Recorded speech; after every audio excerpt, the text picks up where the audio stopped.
തിരികെ വീണ്ടും സ്വാഗതം. മെൽബണിലെ ഇന്ത്യൻ കോൺസുലേറ്റിന് നേരെ വീണ്ടും ആക്രമണം.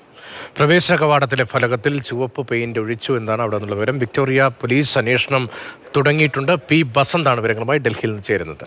ബസന്ത്, ഈ മെൽബണിലെ ഇന്ത്യൻ കോൺസുലേറ്റിന് നേരെ ഈ ആക്രമണം ഉണ്ടായത് എപ്പോഴാണ്? ചുവപ്പ് പെയിന്റ് ഒഴിച്ചു എന്നുള്ളതാണ് അറിയാൻ കഴിയുന്നത്. എന്തൊക്കെയാണ് വിശദാംശങ്ങൾ? ഇന്നലെ പുലർച്ചെയാണ് ഇത്തരമൊരു സംഭവം ഇപ്പോൾ ഉണ്ടായതായി ഓസ്ട്രേലിയൻ മാധ്യമങ്ങൾ റിപ്പോർട്ട് ചെയ്തിട്ടുള്ളത്. വിക്ടോറിയ പോലീസ് ഇപ്പോൾ ഇതിൽ അന്വേഷണം നടക്കുന്നുണ്ട്.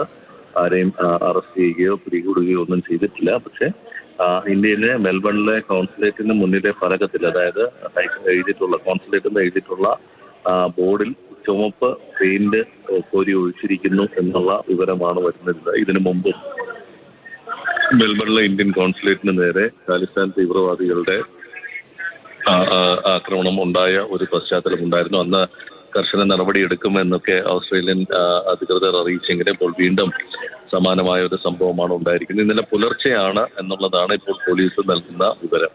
അന്വേഷണം നടക്കുന്നത്. ശരി ബസന്ത്. മെൽബണിലെ ഇന്ത്യൻ കോൺസുലേറ്റിന് നേരെയാണ് വീണ്ടും ആക്രമണം ഉണ്ടായത്. പ്രവേശന കവാടത്തിൽ ഫലകത്തിൽ ചുവപ്പ് പെയിന്റ് ഒഴിച്ചു.